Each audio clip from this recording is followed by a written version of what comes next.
The Rebel Capitalist Show. All right, guys, it gives me a great deal of pleasure to bring someone back to the Rebel Capitalist Show, a good buddy of mine, one of the top real estate experts in the entire United States. His name is Jason Hartman. Jason, welcome back to the Rebel Capitalist Show. Thanks, George. It's great to be here and great to talk to you again. I want to first off congratulate you. You are now over 100,000 subscribers, and your great work. It didn't take long for you to be at the top of the heap and get really, really recognized because the word is getting out, and you're teaching a lot of people what's really going on behind the scenes with these out of control central banks and now more than ever, they are out of to infinity and beyond. They've self-proclaimed that that's the policy. So it's crazy. It really is. Yeah. Well, we're really excited about it. It's been fun. I've got some great editors. I've got to give them most of the credit, but we think we've got a long way to go. Like I said, when we did the little live stream for the 100,000, the next goal is to get to 1 million subscribers. And with the team I have, I think we can do it if I don't screw things up too badly. So you're so humble. Come on, your content is fantastic. You have a good team for sure, and the editing is great, the production's great, but your content is just second to none. So all right, thanks for doing it. Speaking of that content, let's dive right into it here because I'm, as most people know, I'm in Medellin. I'm outside the United States, especially now with the cerveza sickness. I haven't been back to the U.S. in a long time. And you are the real estate guy. You've got your finger on the pulse of everything that's going on. And a lot of my viewers are very interested in the United States real estate market for obvious reasons. So I want to just kind of hand it over to you to give us an update as to what's going on the broad market, maybe specific markets, the mortgage market, just all, and interest rates for sure. Absolutely, absolutely. Well, looking at a macro view, maybe first, retail spending has pretty much collapsed in an economy where 70% of the S&P 500 is consumer spending. This is hugely significant. Obviously, you've been profiling the oil market on your show. This is all connected with real estate in a huge, huge way. So we would be remiss if we didn't talk about how retail spending saw its steepest decline in 7 decades. It just plunged. It's unbelievable what's happened. But the necessities held good. Obviously people still need groceries and toilet paper. So huge spending there, obviously. But it goes to show you that the basic necessities are the key, and that's what I want to stress about real estate. It's really a tale of 3 markets: linear markets, cyclical markets, hybrid markets. And with real estate, necessity housing is going to do quite well. Our business is pretty much unchanged. Investors are still buying properties at a rapid clip. Just looking at our last month's performance, I've got to say, and hopefully this will continue, but business has been fantastic. People are attending our webinars, they are buying properties, and a few are concerned and scared and have fallen out. I actually did not expect it to be this good. It's beaten my expectations. So good bread and butter housing. If you live in that type of property, you're in good shape. The basic entry level type housing below the median price in whatever your given market is, that's still very much in need. But George, the high end markets, another story completely. Right. Another story completely. And those are the expensive. Just to clarify for the viewer, how would they go about finding out what the average price of a house is in their market? Is there some website or some charts or something that you could refer them to, or maybe on your website? Yeah, there are lots of charts about that. And remember, when you look at the United States real estate market, the Case-Shiller index, the most widely quoted, only profiles, at least their main index, the one that's talked about, is 20 markets. And 15 of those 20 markets, George, are cyclical markets, meaning they're high-priced markets, and they're markets that go up and down like a roller coaster if you're looking at a chart. They're markets we would not recommend, that we would not invest in. So, three-quarters of that, cyclical markets. The linear markets, which we like, the boring markets, the ones nobody talks about, those are the vast majority of the world and of the country geographically, but they're not talked about very much. So Mhm. when you look at markets like Little Rock, Memphis, Indianapolis, Atlanta, these markets are quite solid, and they're holding just fine, and housing affordability has increased dramatically a lot. So you want to be below the median price in any given market. As for where to find that, there are tons of charts. Unemployment skyrocketed. Last month, we saw incredible stats we've never seen before. It took kind of a few weeks to get to where we think we will get past where most of those jobless claims, and I think most of them are behind us now. So the big piece of that has now been recorded, and we'll continue to see further claims, but most of them have now been documented, and we kind of know how bad it's going to be. And we've seen stimulus maximus, as we've talked about. It's just crazy. But one thing that concerns me greatly here is inequality. A lot of people have been talking about that long before we had a pandemic. And I think it is going to be exacerbated dramatically by this, because the digital workers, the knowledge workers, they're mostly working and thriving, or at least surviving Right. through this phase. They can work at home, they can work remotely, but the lower tier of the spectrum mostly cannot work, and they will be very hard hit. So that again tells us that basic necessity level, or what's sometimes referred to as workforce housing, is going to fare pretty darn well, and demand will increase through this situation. But So yeah. if there's going to be, okay, so just unpacking that for a moment. So we've got high unemployment rate. We've got more people that have the ability to work from home doing so. But we've got so the inequality factor would be those people who aren't willing to work at home, maybe the more blue collar, they're really struggling. But Right. aren't those people the individuals that would be purchasing those basic homes?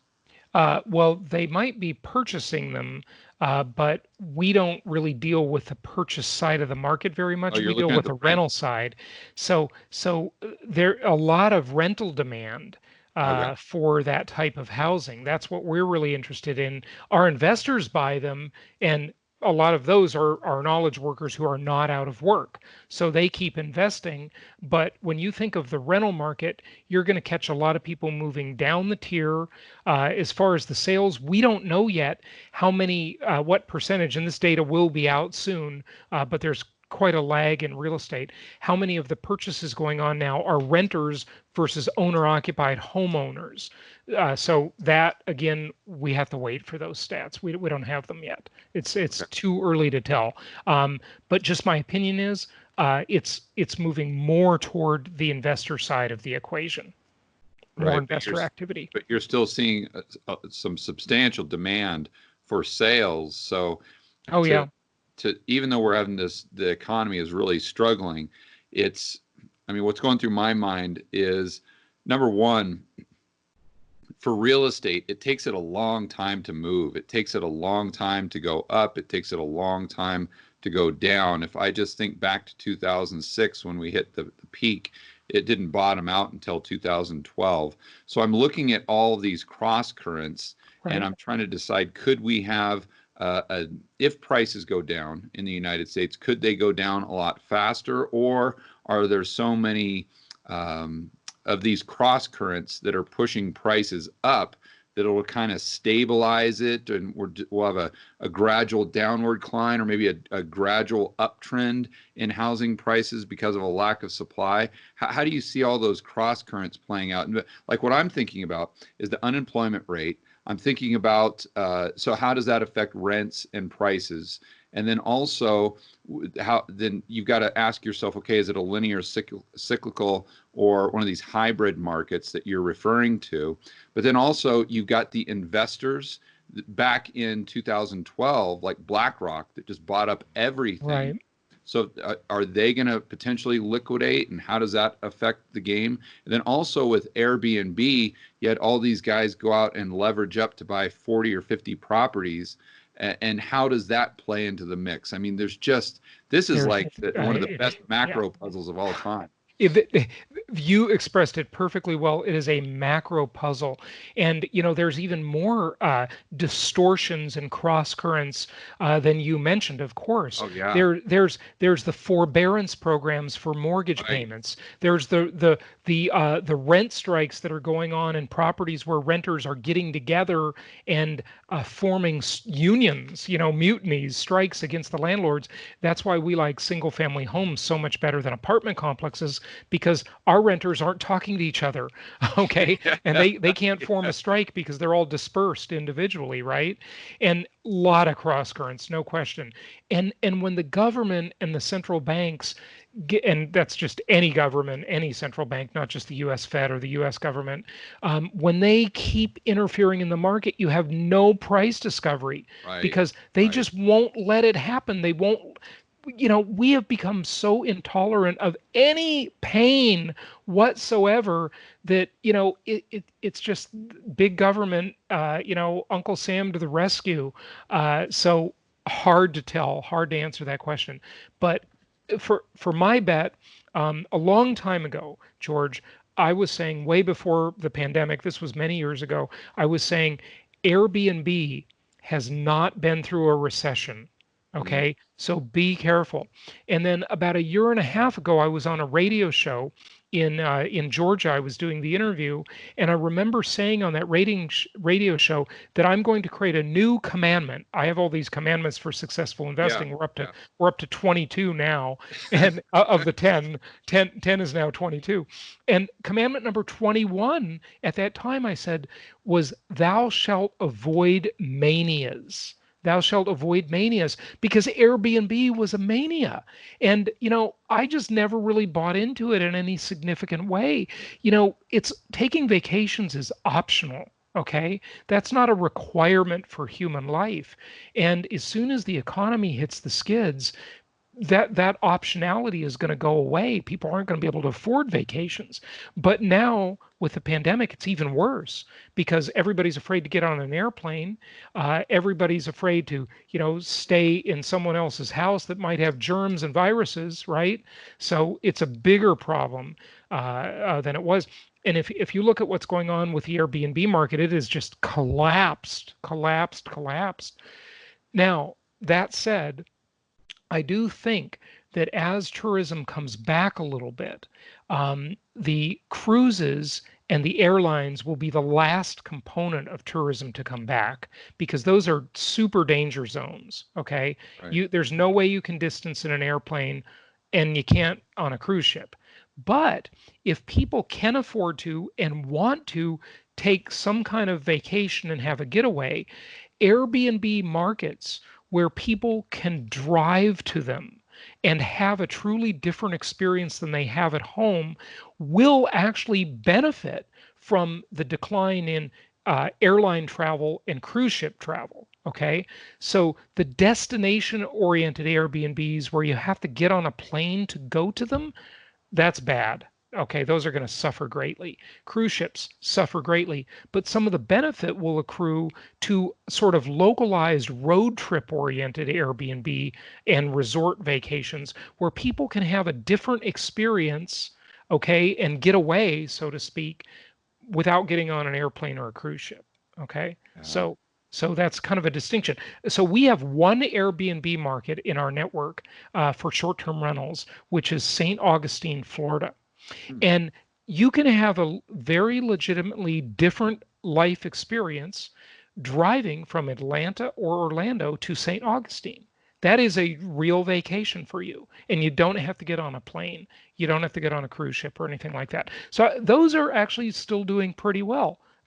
We've seen a little bit of movement. We've seen bookings become longer and fewer of these short-term getaway bookings, longer booking periods. So it's kind of interesting. You did ask about Airbnb, so I wanted to mention that. But on the flip side of the Airbnb market, and this is important to the cyclical market, real estate, and the luxury real estate market, lots of people bought and leased expensive high-end homes to put them on the short-term rental market, and those are just collapsing like crazy. Right. That's just a Yeah, bloodbath. because they could get the numbers to make sense. If your Yeah. RV ratio is 2 or 3 because you're renting it out nightly, Yeah. as opposed to monthly, you can take what would otherwise be a property that makes no sense whatsoever Right. from the Right. standpoint of It the would numbers. never. Yeah. And you can turn it into something that might make sense and just barely eke out that positive cash flow. But Right. boy, if you can't rent that out nightly, Oh yeah. you got big problems. And let me tell you something, folks. Some people rented those properties and did what I call rental arbitrage. Now Yeah. they are defaulting on their leases. So the landlord now doesn't know what to do. And the landlord is probably in a temporary forbearance program with their lender now, or at least they're thinking about asking for it. And they're going to start defaulting, and the foreclosure rate on those luxury properties is going to skyrocket. Okay, that's my prediction. It's still too early. We haven't seen that in the statistics, but I'll predict that. Now, to add insult to injury, as the saying goes, it's even worse if you're in a high density living environment. Okay, so if that short-term rental property was in a big city, if Like it San was Francisco, New York, something like yeah, that. yeah. San Francisco, New York, Vegas. And I don't care whether it's Airbnb is legal or not in those markets because they vary, but people have been doing it anyway, okay, regardless. Okay. So the market exists. And if you've got a luxury condo in Toronto, Montreal, Vancouver, New York, San Francisco, downtown Seattle, downtown San Diego, downtown LA, any of these markets, they're, Chicago, Miami, whatever, those are just going to collapse, George. And there are going to be a lot of lease defaults, foreclosures. It's going to get ugly, and it's going to be ugly for a while in that market. See, that's the thing. I'm so glad you pointed out to your viewers and your listeners, George, is that you can never talk about the real estate market as one singular entity. It's always the tale of at least three markets. And now we normally would say linear, cyclical, and hybrid, but we've also got to add high density versus low density. Mm. Okay, that's another new distinction we've got to add to that. Go ahead. Well, I was going to ask you how long you're talking about prices crashing in these markets that are high density with these luxury condos or apartments. How long, I mean, you've been doing this for so long, you got so much experience, you've seen these cycles play out over and over and over. But not like this one. Yeah. But This is how long does that typically take, Jason, for that cycle to happen, from it to go, like, let's say condos in Toronto or New York or San Francisco? How long does it take them to go down in price? Does it happen quickly in a few months, or does it take years? It takes a while, and that's a great question, George. And the thing that determines that question is the capitalist phenomenon of price discovery. Okay, when you have price discovery or market clearing, that's when the cycle recovers. So here's why I can't answer that question. First of all, broadly, real estate moves much more slowly than the stock market or the commodities market. Okay, so it's slower than that. But how long does it take? Well, it depends on the foreclosure laws in that given market. And they vary state by state. And they even to a lesser degree, vary city by city or county by county, because, for example, in California, my former home state, the Socialist Republic of California, as I like to call it, in the Socialist Republic of California, the foreclosure laws are actually pretty favorable to lenders. Technically, you can have someone out of your property who isn't paying you within 111 days. Okay. There's a 90-day period where they can redeem and catch up on their payments, and then another 21-day period where they have to completely repay your loan in order to keep the property. But it's almost irrelevant because it never happens. That's the technical law, but the political climate is such that they make it hard to foreclose. And if you can't foreclose and sell that property at auction, you don't have any price discovery. And they might bail them out. The government might bail everybody out. Yeah, that's the distortion. It's very hard to tell. Now, in places like Florida, where I live now, and New York, where you have the foreclosure system where people have to go and basically sue somebody to foreclose on them. Okay. That system takes much longer. And, last time during the Great Recession or the global financial crisis, we saw people in Florida and New York and Illinois where, they're living in their house for free for 2 or 3 years. They haven't made a payment. And you have no market clearing. You have no price discovery. It's a mess. The best thing you can have is a quick system where you can get these people out, put a new borrower in there that is paying, have price discovery, and the market will heal very quickly. But when the government makes it hard to do that, it's just a long, drawn out, painful process. You know what just came to mind right there? The depression of 1920 and 21 compared to the depression of the 1930s. Right. Yeah. Yeah. And a lot about that little depression nobody talks about. The early 20s did have a depression. That's where they let the market clear. It's the exact same as you just outlined with your real estate example, where you've got one state where they say, let's just rip the Band-Aid off. And you get that price discovery right away. You get kind of a V-shaped recovery, usually. Right. Yeah. And then you've got the other states that just make it slow. They draw it out. You've got all this red tape, bureaucracy. You get the court system involved, and it just drags on and on and on and on. And at the end of the day, it might be better for the person living in the property, but for society as a whole, it's a lot worse. Yeah. And it's exact same thing happened in the 1920s, early 1920s, where they just ripped the Band-Aid off, price discovery, boom, V-shape, right back up. Yep.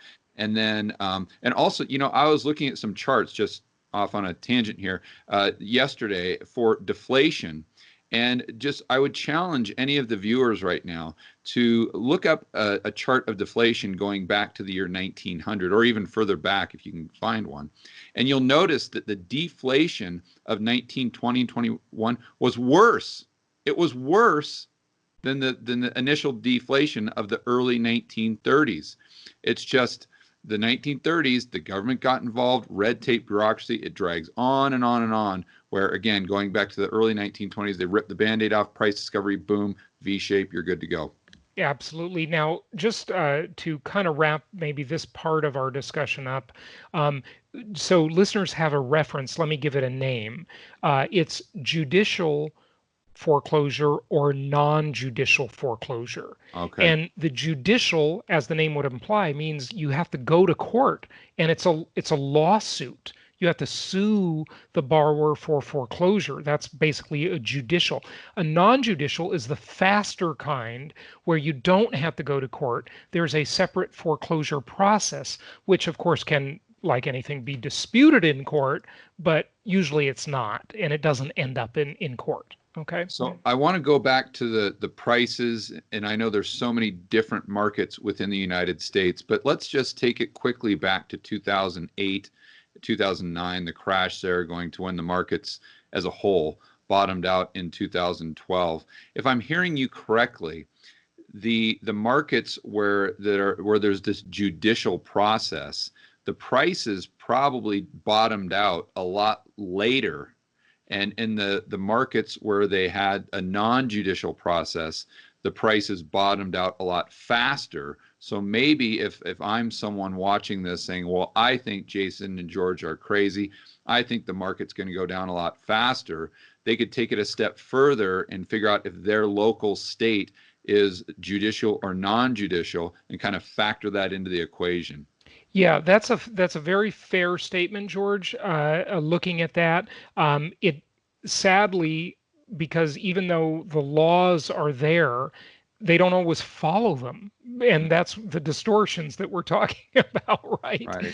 It's just absolutely crazy. But yes, that is an indicator. The other indicator related to that is you want to be investing, and for the last 16 years we've been saying this, so this is not new information. You want to be investing in landlord-friendly states, Right. and you want to be avoiding tenant-friendly states. And almost without exception, you're a state that has got a conservative bent. Even if the governor is a liberal at the time, the overall zeitgeist of the state, like take Texas, for example. Texas is a conservative state historically, right? And California historically is a liberal state, right? And so a liberal state is going to be tenant friendly and a conservative state is going to be landlord friendly. This is not a hard and fast rule, but generally speaking. And then there are local overlays to these things, but we're just taking a broad view here. So you want to be in a landlord friendly place, someone who's friendly to your cause as a landlord. So if the tenant's not paying you, you can get them out, have price discovery, as we talked about with foreclosure, and get a new tenant that will pay, right? Yeah. Yeah. So and I know you're pressed for time, Jason. I appreciate Yeah. Oh, my pleasure. Your Yeah. generosity here with your time and your experience. But just to wrap things up, what type of advice, if you had to give one piece of advice to just a normal homeowner right now, owner occupant that was just maybe in the market to sell or buy, and then an investor that's considering purchasing or selling, what piece of advice would you give to each one of those individuals? If you've got a higher end property, meaning and if you're in a cyclical market, and if that property is a high density property requiring elevator usage, I would worry a lot. Okay. You'd Those sell. properties I would totally consider selling. And if you're not in a position to sell it, refinance it and pull cash out of it. Yeah. One of the other things that's happened just recently is the HELOCs, home equity lines of credit, have been they're just going away. Like Wells Fargo and Chase both did away with them. They won't give you a HELOC loan now. Mm. But the difference is you don't necessarily need a HELOC. You can do a complete refinance of the property. If you can pull cash out of the property, get control of the equity of that property, Right. sell it or pull cash out. Okay, those So that, properties are going to suffer. If you don't have much equity in that property, by the way, one more thing, don't worry too much because it's your lender's problem more than it is yours. right. Okay, So so that would be advice for both groups, either the owner occupant or the investor. or the investor. Yeah, that applies Okay. to both. Okay, Okay. if you have an entry level type of property that could be considered workforce housing, if it's in a linear market like most of the country, not the high flying markets, not the expensive markets, a linear market like you'd find on my website at jasonhartman.com, you're probably okay. Okay. Now, the thing I might say, if you own that property free and clear, or if you have a lot of equity in it, also refinance it. But those properties you could probably keep. They're probably in good shape right now. That price point, as we talked about on the last episode, I think I did with you, George, if they're 250,000 or below, you're probably in pretty good shape. Make sure you have a low interest rate, and hang on to the property. You're going to be. I think you're going to sail through this pretty well. I didn't say perfect, because we don't know what's to come. but I think you'll be okay. One other index that's kind of interesting to look at for your listeners is what's called the Mortgage Credit Availability Index. Hmm. And I know you've been on his show, and I have too. Mark Moss is someone you know and you follow. Yeah. He talked about this recently on one of his episodes. But the MCAI is pretty interesting to look at, and one of the things it's telling us is that mortgage credit availability has declined. Okay. That's sort of an overall index of how easy is it to get a mortgage? Okay. That's what it really answers. It's not about interest rates, it's Right. about ease of ability to qualify. That index has declined.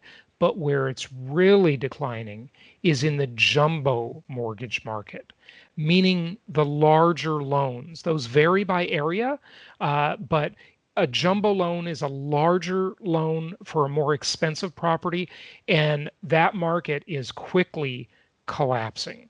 The mortgage credit availability index for the conventional or conforming loans, it's also been hurt, but not as badly, even though we're in this climate of incredibly low interest rates.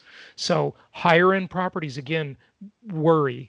You should be worried. Lower end properties, they're very necessary. You can, if you're renting them, you can catch people coming down the economic ladder.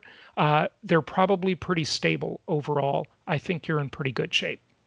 Yeah. Now, just as far as the jumbo loan, out of curiosity, does the price that one would consider, the banking system considers a quote unquote jumbo loan, does that differ from state to state and city to city based on the cost of living, or is it just a broad, this is what it is? No, no, no. It does vary. It does vary. In some areas, it'll be like I don't have the numbers offhand. It'll be like 500 and something $1,000. Now, Okay. remember that's loan amount, not purchase price. Loan amount. Okay, so the purchase price might be 10 or 20% higher than that, right? So that's the loan amount. But in some areas, it goes up into the 700,000s. Okay, so it depends on the area. It does vary. But I mean, 700,000, even if it was at that level, like in California Yeah. and places in LA, I mean, that's still like a starter home. Well, true, but remember that's not the price of the home, it's the amount of the loan. So if you put $100,000 down, it would be up into the 800s, right? But still, you're right, it's Yeah. cheap for those areas. And many people get what they call ultra jumbo or super jumbo loans, where they're borrowing $4 million and putting down $1 million, right? So, you're right. Yeah, That I'm is. just thinking, I mean, if the industry as a whole, meaning the banking, the mortgage industry, Mhm. is really frowning upon these jumbo loans, Yeah, they're and there's a scared. lot They're higher worried. Yeah. percentage of jumbo loans, like in the state of California, Mhm. just looking at that, I would say, okay, that's a lot more bearish for California than it would be for um, Kansas Yes, or Iowa or something right. like that, where a lot smaller percentage of the overall housing stock were these jumbo loans.